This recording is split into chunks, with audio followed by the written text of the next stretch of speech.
ये आकाशवाणी लखनऊ है। इलाकाई खबरें दीबा हाशमी से।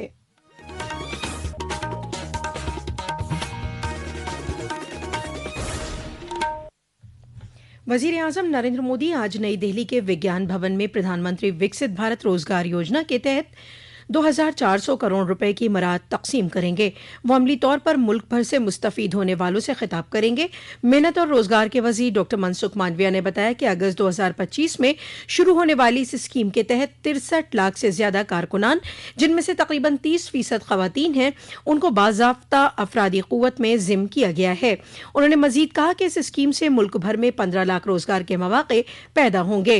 इस स्कीम के तहत लखनऊ, ग्रेटर नोएडा, वाराणसी और मेरठ समेत रियासत के 17 अजला में प्रोग्राम मुनक़िद किए जाएंगे। इस स्कीम का मकसद रोजगार की तख्लीक में तेजी लाना, रोजगार की अहलियत में इजाफा और तमाम शोबों में समाजी तहफ़्फ़ुज़ की कवरेज को बढ़ाना है। वजीर आजम नरेंद्र मोदी ने कहा है कि योगा की जड़ें हिंदुस्तान के रूहानी और सकाफती विरसे में गहरी हैं और इसने मुल्क की सरहदों को अबूर किया है।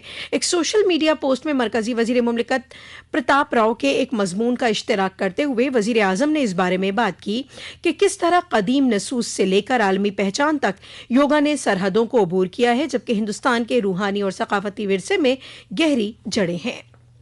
उत्तर प्रदेश के वजीर आला योगी आदित्यनाथ ने आज अपने अयोध्या दौरे के दौरान अयोध्या धाम और रुदौली असेंबली हल्के को करोड़ों के तरक्याती प्रोजेक्टों की सौगात दी। वजीर आला ने हनुमानगढ़ी में दर्शन पूजन करने के बाद रुदौली असेंबली हल्के में मां कामाख्या धाम नगर पंचायत को 25 करोड़ रुपए से ज्यादा के प्रोजेक्टों की सौगात दी। साथ ही वीरांगना झलकारी बाई के आलीशान मुजस्समे की नकाब कुशाई के साथ 126 तरक्याती प्रोजेक्टों का इफ्तिताह और संगे बुनियाद रखा। इस दौरान वजीर आला ने अपने खिताब में अयोध्या में राम मंदिर चढ़ावे के मामले को लेकर कांग्रेस और समाजवादी पार्टी पर तीखा हमला बोला। वजीर आला ने कहा कि राम मंदिर ट्रस्ट की गुजारिश पर हुकूमत ने एसआईटी तश्कील की है और यह जांच पूरी शफाफियत से होगी। उन्होंने कहा कि अगर किसी के पास कोई दस्तावेजी सबूत है तो उसे एसआईटी को सौंपे और जांच पूरी होने तक गैर जरूरी बयानबाजी न करें। वजीर आला ने कहा, राम भक्तों से मेरी विनम्र अपील होगी, प्रभु राम ने हमें मर्यादा का पाठ पढ़ाया है, मर्यादित रहने का आचरण दिया है। हम उस मर्यादा का पालन करते हुए हमने 500 वर्षों तक, हम लोगों के पूर्वजों ने 500 वर्षों तक प्रभु राम के स्थान को लेने के लिए संघर्ष किया है। 500 वर्षों तक मर्यादित रहते हुए हमने संघर्ष किया है। 15 दिन और देख लें, इंतजार कर लो, चिंता मत करो। ज़राअत और किसानों की बहबूद के वजीर शिवराज सिंह चौहान ने 4 रियासतों तमिलनाडु, गुजरात और उत्तर प्रदेश और हरियाणा के लिए कम से कम इमदादी कीमत एमएसपी पर दालों और तेल के बीजों की बड़े पैमाने पर खरीदारी को मंजूरी दे दी है। ये खरीदारी इन रियासतों में प्राइस सपोर्ट स्कीम के तहत की जाएगी।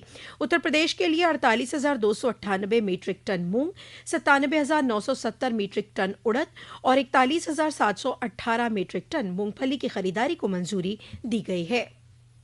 वजीर तालीम धर्मेंद्र प्रधान ने इतवार को होने वाले नीट यूजी के दोबारा इम्तिहान की तैयारियों का जायजा लेने के लिए कल एक आला सतही जायजा मीटिंग की सदारत की।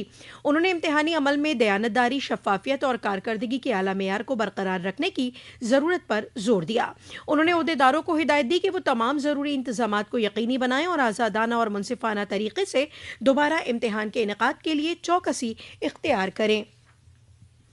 वजीर आजम नरेंद्र मोदी की दूरअंदेश क़यादत में हिंदुस्तान ने सबका साथ, सबका विकास, सबका विश्वास और सबका प्रयास के उसूलों पर मबनी गुज़िश्ता 12 सालों में काबिल ज़िक्र तरक्की की है।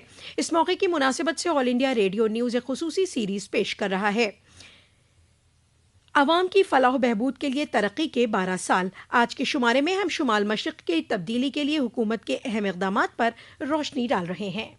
पिछले 12 वर्षों में प्रधानमंत्री ने स्वयं 83 से अधिक बार पूर्वोत्तर राज्यों का दौरा किया है। प्रधानमंत्री ग्राम सड़क योजना के तहत पूर्वोत्तर क्षेत्र में 47,270 करोड़ रुपए से अधिक खर्च किए गए हैं और 46,290 किलोमीटर से ज्यादा ग्रामीण सड़कों का निर्माण किया गया है। पिछले 12 वर्षों में 8 नए ग्रीनफील्ड हवाई अड्डे विकसित किए गए हैं। वर्ष 2014 में पूर्वोत्तर राज्यों में 9 हवाई अड्डे थे, जिनकी संख्या अब बढ़कर 17 हो गई है। उड़ान योजना के तहत 90 हवाई मार्गों तथा 12 हवाई अड्डों और हेलीपोर्ट को चालू किया गया है। पूर्वोत्तर क्षेत्र में 4,170 किलोमीटर से अधिक रेलवे लाइनों का विद्युतीकरण किया गया है। वहीं पूर्वोत्तर के विकास को गति देने के लिए पीएम डिवाइन योजना के तहत कुल 6,600 करोड़ रुपए आवंटित किए गए हैं। सुपर्णा सैकिया की रिपोर्ट के साथ अक्षित वैद्यान, आकाशवाणी समाचार, दिल्ली। उत्तर प्रदेश के इंसदाद दहशतगर्दी स्क्वाड यूपी एटीएस ने बुलंदशहर जिले से 2 मुश्तबा अफराद को गिरफ्तार किया है, जिनका ताल्लुक पाकिस्तानी गैंगस्टर शहजाद भट्टी गैंग से है। इन पर गैंग के दहशतगर्द नेटवर्क में शामिल होकर मुल्क दुश्मन सरगर्मियों में मुलविस होने का इल्जाम है। और महकमा मौसमियात ने रियासत के मशरकी और मगरबी अजला के अलग अलग इलाकों में 24 जून तक गर्मी के लिए येलो अलर्ट जारी किया है। महकमे ने अगले 2-3 दिनों के दौरान रियासत के ज्यादा से ज्यादा दर्जा हरारत में 2 से 3 डिग्री सेल्सियस के बतदरीज इजाफे की भी पेशगोई की है। इसी के साथ आकाशवाणी लखनऊ से इलाकाई खबरों का यह बुलेटिन खत्म हुआ। अगला बुलेटिन दोपहर 2 बजे FM पर नश्र किया जाएगा।